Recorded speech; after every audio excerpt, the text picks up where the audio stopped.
welcome Thank home. you, guys. Give it up for Pastor Raissa. Oh, it feels good to be back. It feels good. Feels good. Hey, Pastor Kalen, can we do have it all at the end? Yeah, just bring the whole squad back. Cool. I'm gonna do my best to preach quickly, and for those that have heard me preach for a long time, you know it's gonna be a mission for me to get it done. But I'm really, really excited to be back home. One thing I want to start out with this morning is, as I was just listening to worship, and I heard Pastor Ken talk about how, like God is going to use you where He's placed you, right? So whether it is on your school campus or your virtual campus, I don't know, how many of you guys are actually back to school, whether it's on your sports team, your theater program, on your robotics team, whatever it is, God's going to use you. But one of the things that I need you to know is that you guys are a part of a heritage of people that do incredible things. That this church has produced people that do incredible things. You may be like, okay, Raissa, break that down for me. I need to understand that. One of my friends, Amanda Jogi, who graduated here, I think 2016, 2017, works for Universal Music Group. And a part of what she does is help artists become well known. A guy named Wes Richardson also works for Universal Music Group. And so these two young people that came out of this church are surrounded by some of the most influential artists in the world on a regular basis. A young man named Chosen Jacobs is an actor. He's been in a few movies, It 1 and 2. He's been on a few Hulu series, and he has a lot more coming ahead of him. There is someone else, her name is Nyla Boone. She went to Georgia Tech, got a degree in neuroscience, and now works for Facebook. A young lady named Carmen Cozy went to St. John's University in New York City and now is a consultant. A young lady named Mo Hopkins, who went here, plays volleyball for Xavier. What am I telling you?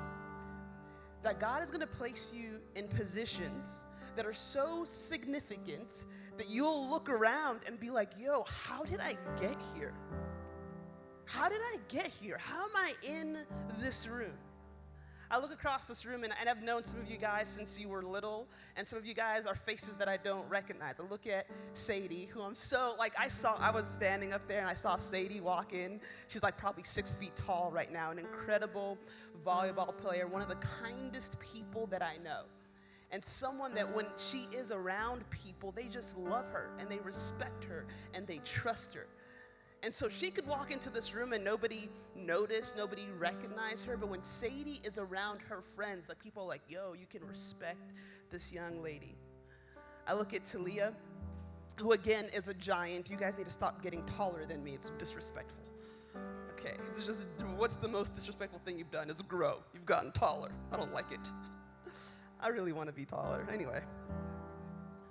I look at Talia, who is so gracious, so kind, so patient, so loving, so caring. And she is someone that's going to end up in rooms where we'll be like, yo, how does she know that person? And there's so many more of you here who are gifted beyond measure. And here's the reality that you guys need to know, is that as I'm getting older, there are things that I just don't get. I don't understand Twitch. I don't understand it. Y'all just watching other people play video games? That's what we're doing right now? Well, what are you doing? Watching people play video games, right? I know, but in my mind, I'm like, it's a video game, right? But here's the thing. That gaming industry needs Jesus.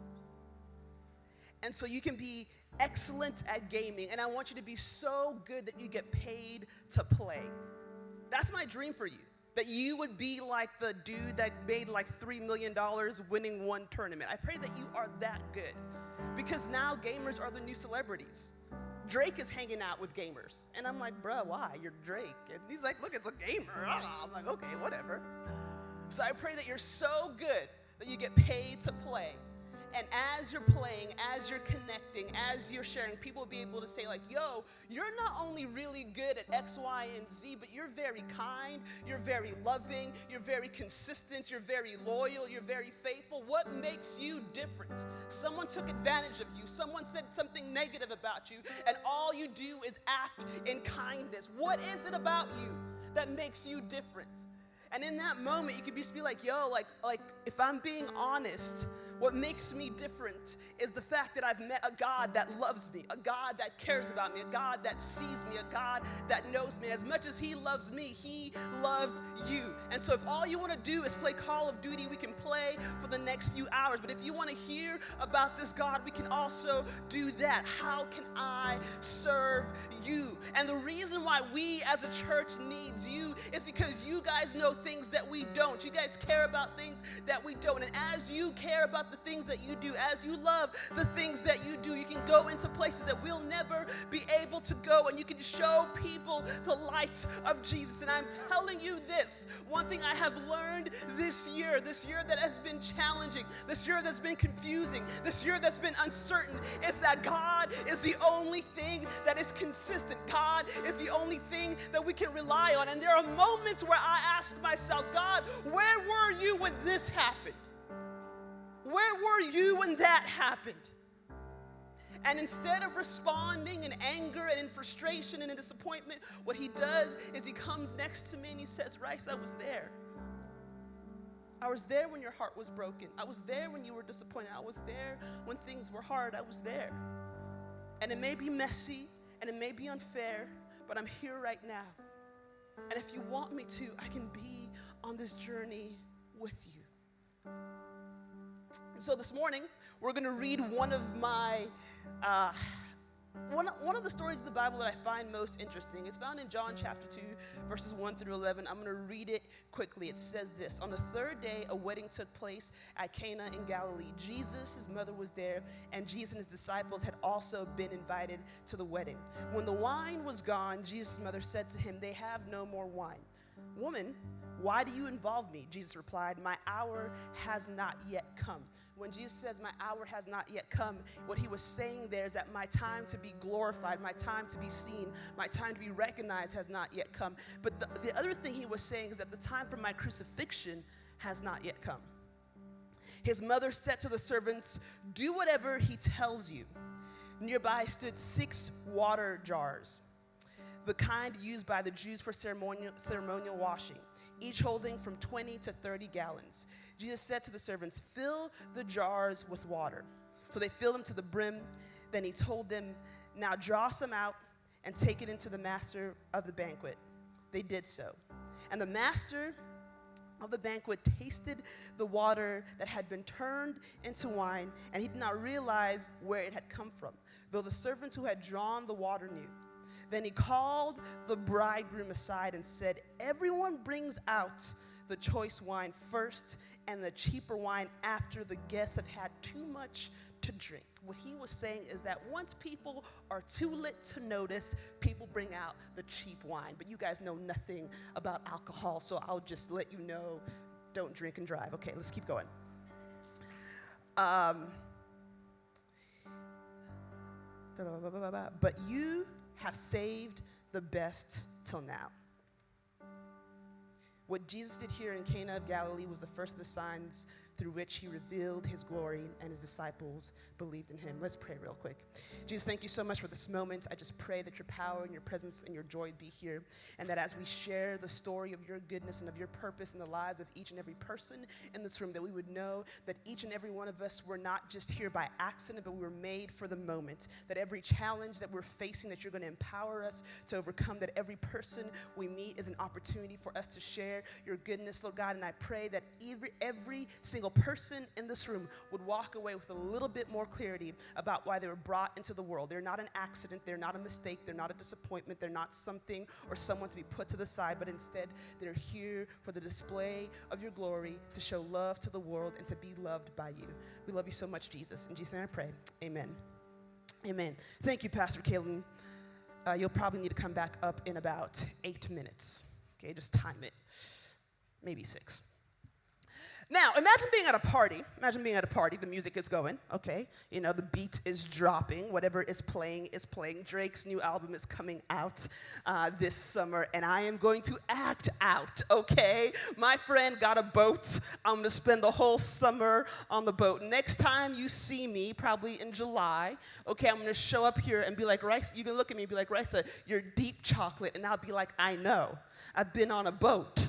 Okay, all summer long. So imagine the party is going, people are eating food, they're telling jokes, they're having a good time, right? And how many of you guys have been to a family party?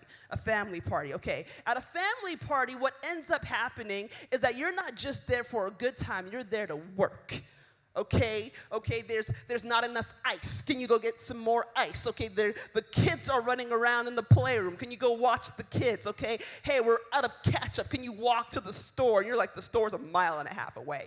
Okay, what are we talking about here? So this is what's happening at this party. Everybody is having a good time, and somebody notices that they're running out of wine. For the sake of the audience I'm speaking to, we're going to say that somebody noticed that they're running out of Sprite. Okay, they're running out of soda. That's what's happening right now, okay? And so when the soda runs out and people are thirsty, there is a problem. So Mary walks up to Jesus, being her oldest son, and says, son, right? Son, they're running out of soda. Can you jump on this donkey, head over to Kroger, and get a little bit more soda? Okay, there was a donkey and Kroger. It was wild, okay? They lived in Canton, Georgia. Anyway, so you know what I'm talking about. So Jesus looks at his mom and says, ma'am, this is not my problem. Right? So you can tell that Mary wasn't African. Because if Mary was African, the Bible will tell us in the next moment that she backhanded him and said, look at me. I am not your friend. I said, get on the donkey, go to Kroger, and get soda. But Mary was not African, okay? So Jesus was able to say, this is not my problem. So then she did what most parents do, which is talk about you like you're not in the room. Have you ever had your parents do this to you? My parents do it all the time, you know. Yeah, you know, Raissa's been working really hard lately. You know, she's a pastor. My daughter's a pastor. Yeah, she's got a little attitude problem, but she's a pastor, talking to the youths. Yeah, she's helping the people, the youths, you know, and I'm like, ma'am, I'm right here, okay? I'm an adult. You can talk to me, not about me, right? And so Mary looks away from Jesus and tells the servants, hey, do whatever he tells you to do. Then Jesus looks at the servants and decides to be a good son and gives them instructions. And when the party was supposed to turn down, Jesus says, no, I'm here for the turn up. Let's get some more soda in this place. Now, what can we learn from this story? Okay, we're going to go real quick through my points. Number one is that you can be a part of the solution even when it's not your problem. You can be a part of the solution even when it's not your problem. Here's the deal. There's so many things that are happening in this world that are really not your problem. Think about it. The fact that there are parts of the world where there's no clean drinking water, that is not your problem. It doesn't affect you. So there are parts of Africa where there's not clean drinking water, but we over here shower in clean drinking water. Think about that. But that's not our problem. Like, what am I supposed to do? Bring my shower water, put it on a plane, fly over to Africa, like, here you guys go. I brought you a bucket of clean water. You're welcome. Right? But what Jesus shows us here is that you'll be put in positions where you hear about things that are not your problem and you can be a part of the solution. And here's the thing, we practice that already.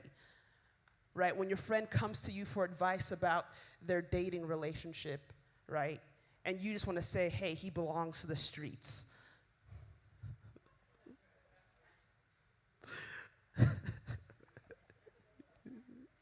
Moving on.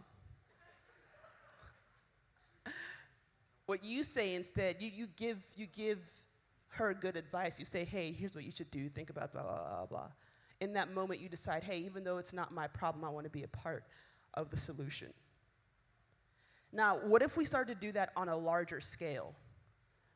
For that kid that you've kind of noticed that when you see them in class, they seem down all the time. What if you went out of your way to talk to them? For that person that everybody makes fun of because their clothes are not the coolest clothes. What if instead of joining in on making fun of that person, you talk to your parents, you're like, hey, mom and dad, like there's this kid at the school, I think their family doesn't have a lot of money, blah, blah. What if we bought them some clothes or some shoes or just did something kind for them? Even if it is not our problem, we can be a part of the solution. The second thing that we see from the story is that as you do, people become aware. When I was in 7th grade, I remember one time I was getting off the bus and my best friend at the time who lived in a neighborhood right next to mine, said, hey, do you want to come hang out later tonight? And I was like, I can't. I have church tonight. And she was like, what, you're a Christian? One of my best friends, who I hung out with every single day, we were basically neighbors. And she had no idea that I was a Christian. Why? It was because of the way that I lived at the time. My life did not reflect my faith. Or maybe it did, and that was the problem. As we do, as we're kind, as we're loving, as we're consistent, as we're faithful, as we're generous, as we are people that go out of our way to love others, people will become aware of who we are. And the Bible even tells us that when we do good works, it brings glory to God. So people will even stop seeing you and they'll start seeing Jesus as you do good.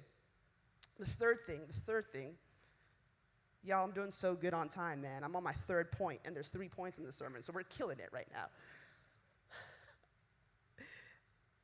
Give the best you have right now, and God will give you better later. Give the very best you've got right now, and God will give you better later.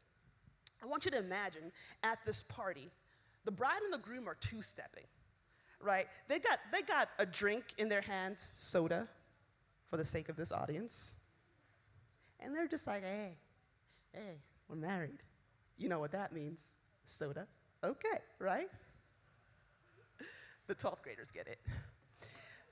And they're having a good time. They've spent a lot of money to make this happen. And all the while, they're running out of soda. They've given the very best that they could. Then all of a sudden, the person, the wedding planner, if you would, comes up to the bridegroom or the husband while he's two-stepping. Girl, you look good. I'm going to see you later tonight for soda. Anyway, comes up and says, bruh, y'all did something today. Y'all did something today. You guys brought out the best at the end. And no one ever does that, right? And the bridegroom's like, what? What do we do? We brought out the best at the end. That's what we do. That's who we are, all right? We're the Johnsons. And the Johnsons only give the best. Yeah.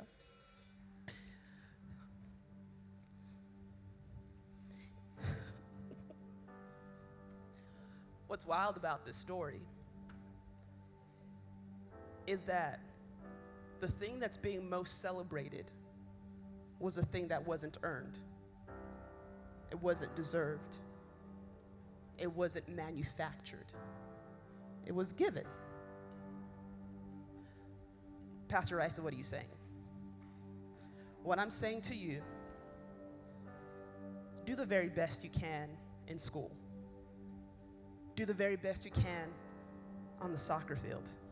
Looking at my guy, Nick, been looking at him all morning, not because he has fabulous hair, which he does, okay? Shout out to your mom and dad. They did good. But Nick has charisma. Like, you talk to him, you're like, I like this dude. He's a cool dude, right? He's got quick feet, nasty soccer player, He's a hooper. And all of us know this. When you're an athlete and you got good hair, you're going to be popular. Tell me I'm wrong. I'm not. Sometimes I am, though. Ask my bank account. Anyway.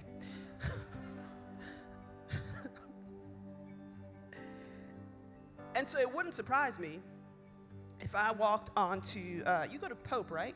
All right, so if I walked on to Pope's campus tomorrow morning, yeah, you guys have school on Mondays. If I walked on to Pope, I'm like, hey, yo, you know my dude, Nick Mahania? I don't know how to say his last name. No, not Palmiato, Nick Mahania, the soccer player.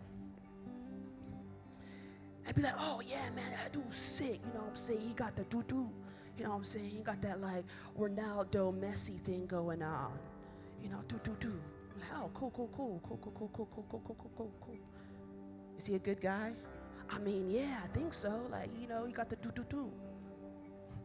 It's skill. That's what the do is. What I want to let you know, Nick, is that what I see over your life is unbelievable influence. People are always going to be drawn to you. And here's the scary thing about influence. It's such an interesting thing. Influence can either be used to do great good or great damage, but the power of the influence won't change. All of you in this room are going to earn influence for the things you do well. And what I encourage you to do is to use that influence to do great good. And as you, day by day, week by week, month by month, do the very best you can, God is going to put you in places that you can't even imagine right now. That your brain, like, it literally can't even think of. I'm going to close with this. I love my job. I loved my job before this one, and I loved my job even before this one. I've had like 3 or 4 different jobs at this church, and they've all been a part of a dream come true. But this is not my dream. It's not. There are things in my heart that I see that I want to do. I was driving through East Point a week ago, and as I was driving through, I looked around, and there were no businesses. There was one grocery store. There were no basketball courts. There was one park. And as I'm driving through the city, knowing how many kids live in the city, how many parents are looking for jobs, I'm like, yo, like, God, please raise up business people that will bring businesses to East Point so that these families can put food on the table. God, raise up people who are so generous that they will build basketball courts so these kids can have options as they grow out of the playgrounds. God, please send teachers that love education so much that they give these kids opportunities. God, please send creatives here so that we can raise up videographers and photographers and directors and actors and give these kids more opportunities. And as I'm driving through the city of East Point, yes, they need the gospel, because the gospel is the most important thing. It's the most important message that has ever been told. It's the most important thing that's ever happened in the history of humanity. And they need food, and they need clothing, and they need jobs, and they need opportunities, and they need a way to pay for college. They need all of those things, and they need doctors, and they need pharmacists, and they need dentists, because those are all the things that we have sometimes that we take for granted. But in those communities, they don't have those things. So if you're in this room and you're like, yo, God, I hope that one day I get to become a doctor. Yes, become a doctor. And until that day, be kind to the person sitting next to you in math class. Be kind to the person that's in your lit class with you. Be kind to your parents. Be kind to your siblings. You can be like, God, I want to be the most famous gamer of all time, and I want to have my own little remote control that has my name on the side the same way that Steph Curry has his name on sneakers. And I'm like, yes, become that person. And until that day, Until that day, be kind to your parents. Be loving to your parents. Get in your word and fall in love with Jesus over and over again. Get honest with yourself. Right? So what do you mean get honest with yourself? If you're dealing with depression, get honest about it and talk to your parents so you guys can find help. If you are dealing with self-hate, get honest with yourself. Why do I hate myself? Why do I hate the person that looks at me in the mirror? And start to deal with that.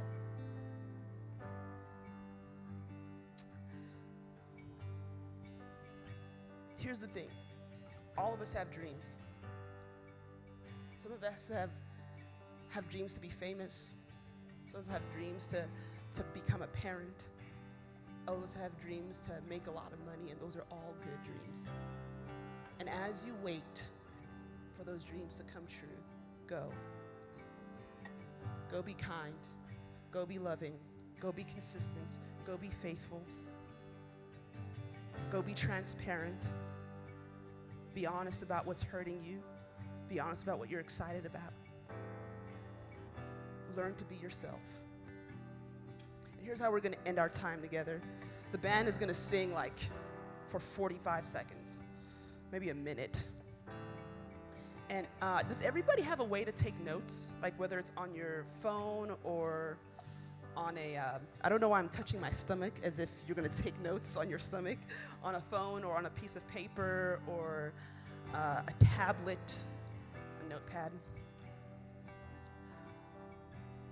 What I want you to start doing, start writing down your wildest hopes and dreams. It could be, like for me, I would love to make $1 million in the stock market. It's true, it's real. That's what I want to do. I want to make $1 million in the stock market. I want to be able to pay my parents' mortgage off. Just show up one day, be like, hey, mom and dad, I got you. You don't have to worry about that. I want to be able to do massive summer camp conferences in really poor areas and charge nothing for it. So write down your wildest dreams. So let's start doing that. Let's do that for the next 30 seconds. Just start writing them down. Write them as fast as you can.